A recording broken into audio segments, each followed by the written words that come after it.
हे guys, welcome back once again. दोस्तों, ये कहानी एक ऐसे शिकारी बच्चे की है जिसने अपनी जीवन शैली में एक ऐसा काम कर दिया जिसके बारे में जब दुनिया को पता चला तो सबके होश उड़ गए।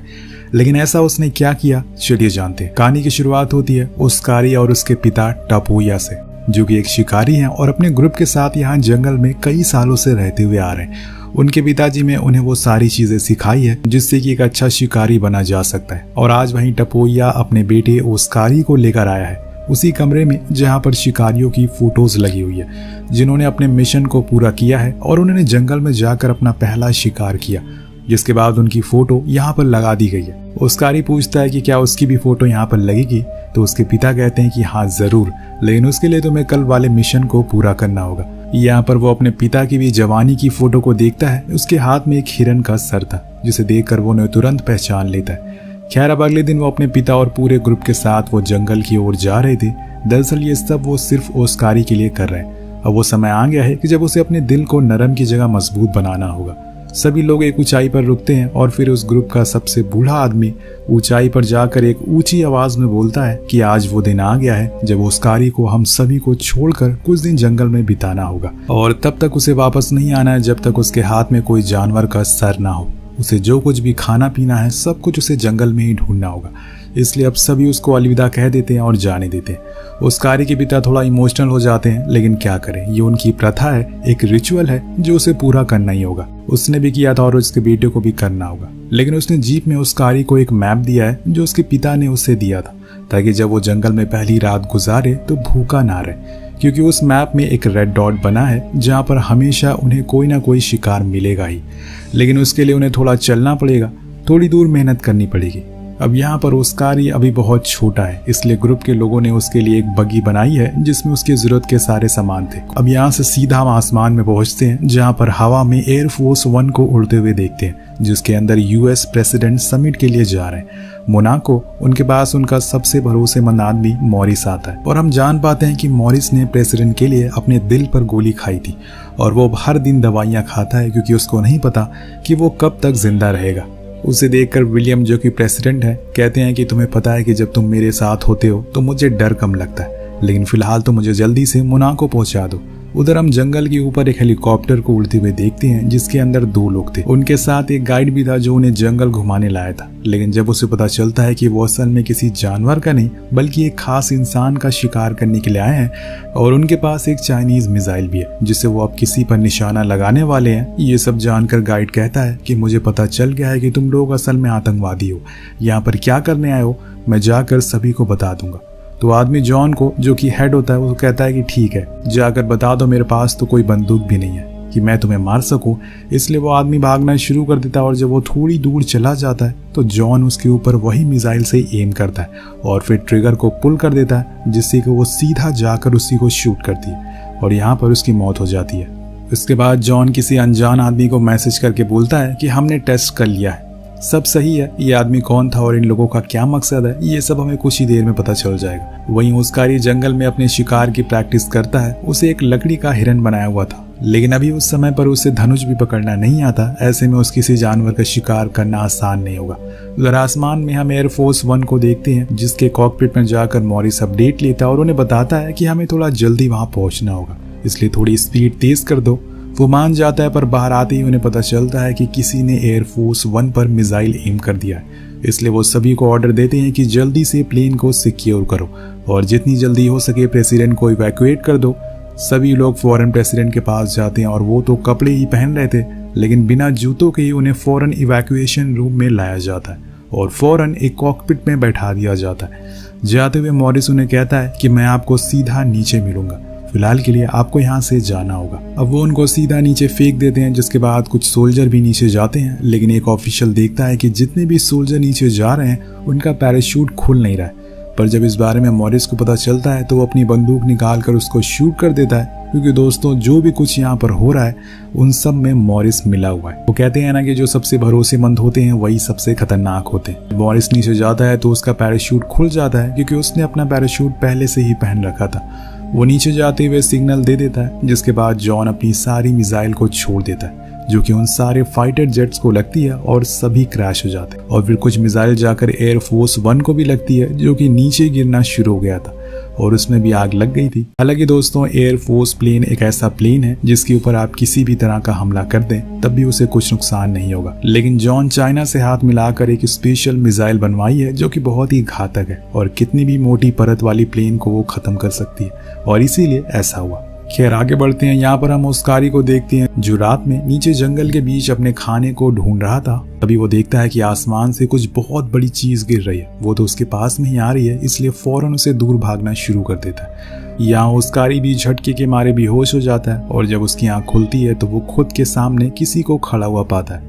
उसके पीछे एक बॉक्स जैसी चीज भी थी। वेल, सीन शिफ्ट होता और हम वॉशिंगटन DC में बने पेंटागन ऑफिस को देखते हैं, जिसको पता चल चुका है कि एयरफोर्स 1 पर हमला हुआ है और प्रेसिडेंट को इवैक्यूएट तो करवा लिया गया है, लेकिन अभी वो कहाँ पर है किसी को पता नहीं है। अभी वहाँ पर फ्रेड नाम का आदमी आता है जो सभी को बताता है कि ये किसी तरह का क्रैश नहीं है, क्योंकि एक साथ 5 प्लेन क्रैश नहीं हो सकते। इसमें किसी का हाथ है और किसी ने प्लेन के ऊपर मिसाइल छोड़ी है, और वो भी उस जगह के सबसे ऊंची पहाड़ी से। तभी उन्हें इतनी ऊंचाई पर उड़ रहा प्लेन दिख गया।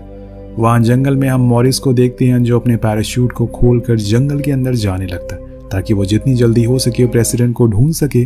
जिसके बाद वो लोग उनके साथ क्या करेंगे ये तो समय ही बताएगा। खैर, थोड़ी दूरी पर ओस्कारी को अपने सामने प्रेसिडेंट का कैप्सूल दिखता है, जिसे देखकर उसे लगता है कि शायद ये किसी दूसरे प्लैनेट से आया हुआ एलियन है।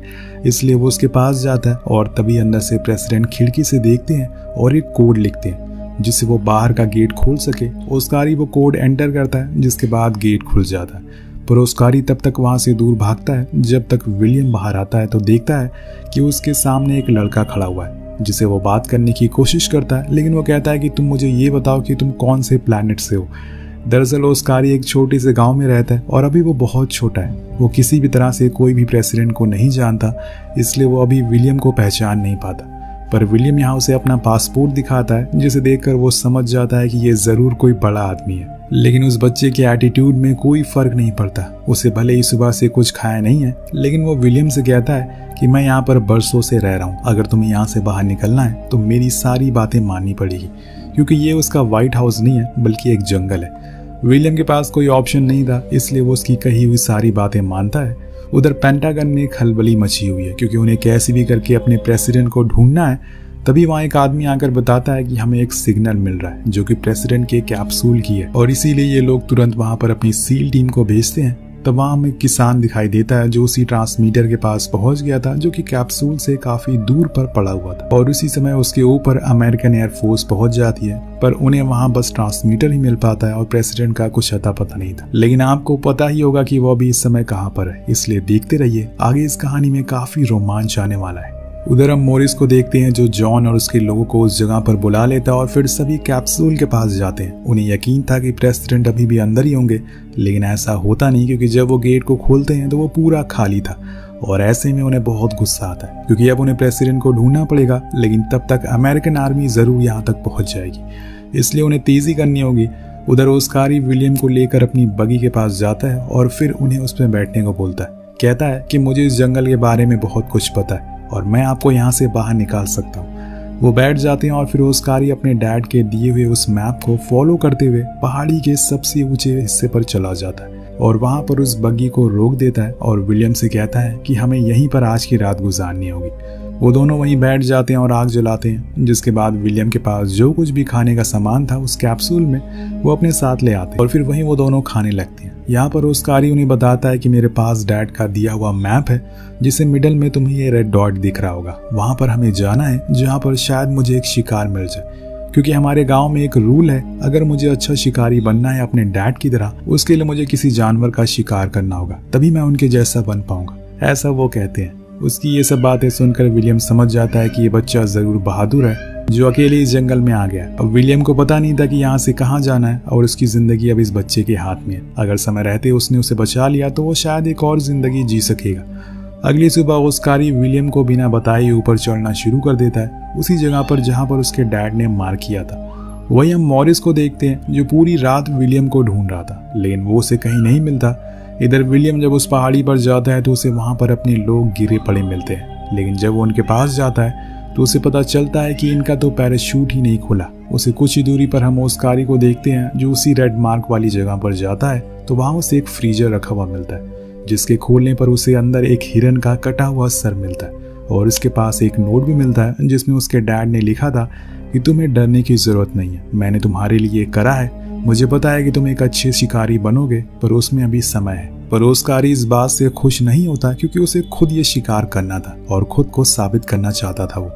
लेकिन वहाँ विलियम को अपने सवाल का जवाब मिल गया था। जब वो मॉरिस को बंदूक के साथ देखता है और उसके साथ जॉन के लोग भी थे, वो समझ जाता है कि इन सब के पीछे विलियम ही है।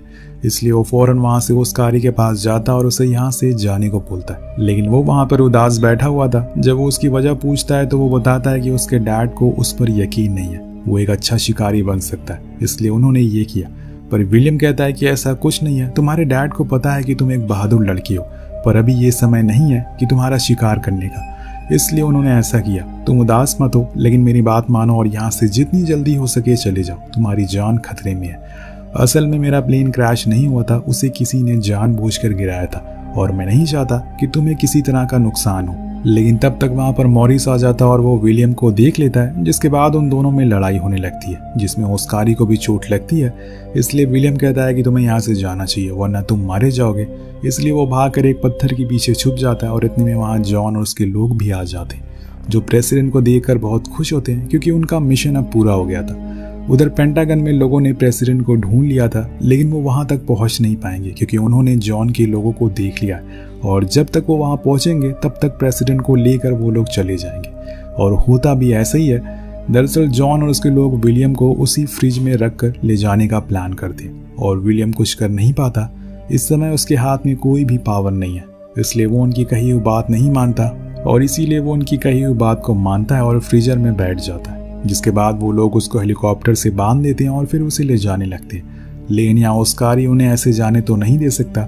वो ठान लेता है कि अब वो उनकी जान बचा कर रहेगा, इसलिए वो भागते हुए जाता है और उस फाइटर पे कूद जाता है और उस फ्रीजर पर कूद जाता है। जब विलियम उसे वहां देखता है तो हैरान हो जाता है और कहता है कि तुम्हें यहाँ से जाना होगा, अगर तुम यहाँ रहे तो मर सकते हो। लेकिन वो नहीं मानता और उसकी जान बचाने में लग जाता है। उधर ऊपर जॉन इस बच्चे को देख लेता और ऑर्डर देता है कि हेलीकॉप्टर को नीचे से उड़ाओ। लेकिन ओस्कारी भी चालाक था, वो नीचे आते ही उस फ्रीजर से लगी हुई रस्सियों को काट देता है जिससे कि वो दोनों वहीं गिर जाते हैं। कुछ देर बाद वहां पर मॉरिस अपने लोगों के साथ आता है और उन पर गोलियां चलाना शुरू कर देता है। लेकिन ओस्कारी विलियम को लेकर फ्रीजर को बांध करके पहाड़ी से नीचे गिरने लगता और ऐसे ही गिरते हुए वो लोग एक झील में जाकर गिरते हैं जो जाकर समुद्र में मिल जाती है। जब कुछ देर बाद चीजें शांत हो जाती है तो विलियम बाहर आता है। वो देखता है कि वहां पर उसके साइड में ही उसी का प्लेन डूबा हुआ है और उसकी बस टेल दिख रही है। विलियम बताता है कि इस प्लेन में एक सीट है जिसमें हम बैठ करके ऊपर उड़ सकते हैं। इसलिए वो लोग नीचे जाकर प्लेन के सबसे ऊपर वाले हिस्से पर पहुंच जाते हैं। लेकिन वहां तो पहले से ही जॉन मौजूद था, जो अपने साथ एक बॉम्ब लेकर आया था जिसमें टाइमर लगा हुआ था। अब बॉम्ब रखने के बाद जॉन ऊपर हेलीकॉप्टर में बैठे मॉरिस से ऊपर खींचने को बोलता है, लेकिन वो उसे धोखा दे देता है और उसी रस्सी को काट देता है, जिसके बाद वो भी नीचे रह जाता है और इस बात से उसे बहुत गुस्सा आता है। वो विलियम को ही मारना शुरू कर देता है, लेकिन उसके हाथ बंदूक लग जाती है जिससे वो जॉन को भून डालता है और फिर ये दोनों फाइनली उस सीट के पास पहुंच जाते हैं। उसे एजेक्ट करते ही ये लोग आसमान में होते हैं जहां मॉरिस इनका इंतजार कर रहा था। अब उसे देखकर ओस्कारी उसके ऊपर अपनी पहली तीर चलाता है जो जाकर उसे लगती भी है, पर एक मामूली सी तीर से उसे कुछ भी नहीं होता। लेकिन कुछ ही देर बाद उस तीर के झटके की वजह से उसके दिल में दर्द उठ जाता है जहां पर उसे गोली लगी थी और इसी वजह से वो नीचे गिरकर मारा जाता है। उसी समय वो बॉम्ब भी फटता है जो पूरी जगह को तबाह कर देता है। जब उस एयरफोर्स 1 की फुटेज को पेंटागन के लोग देखते हैं तो उन्हें पता चल जाता है कि अब प्रेसिडेंट नहीं रहे, इसलिए सभी लोग मायूस हो जाते हैं। उधर वहाँ अमेरिकन फोर्स भी उन सभी शिकारियों को पकड़ लेती है जिसमें ओस्कारी के डैड भी थे। लेकिन तभी हम पेंटागन की स्क्रीन में 2 पैराशूट को उड़ते हुए देखते हैं, जिसे वो फोर्स वाले भी देख लेते हैं और वो कोई और नहीं बल्कि प्रेसिडेंट और ओस्कारी थे। वो अभी भी जिंदा थे और ये देखकर सभी लोग बहुत खुश होते हैं। लेकिन यहाँ पेंटागन में कुछ लोग थे जो खुश नहीं थे। वो था फ्रेड और वाइस प्रेसिडेंट, क्योंकि ये भी मॉरिस के साथ मिले थे और इसी बात से फ्रेड इतने गुस्से में आ जाता है कि वो वाइस प्रेसिडेंट को ही मार देता है और वो उन्हें ऐसे मारता है कि जिससे किसी को पता ना चले कि ये सब एक हादसा है। उधर हम देखते हैं कि पूरी अमेरिकन एयरफोर्स आ गई है प्रेसिडेंट को बचाने के लिए, जिसके बाद ओस्कारी की प्रेसिडेंट के साथ एक फोटो भी क्लिक की जाती है जो जाकर वहीं लगती है जहां पर सभी शिकारियों की फोटोज लगी हुई थी। और उसने भी साबित कर दिया कि वो भी किसी शिकारी से कम नहीं है। वेल इसी के साथ ये कहानी खत्म हो जाती है। आपको कहानी कैसे लगी नीचे कमेंट करके जरूर बताएगा। मिलते हैं अगली वीडियो में। Peace out.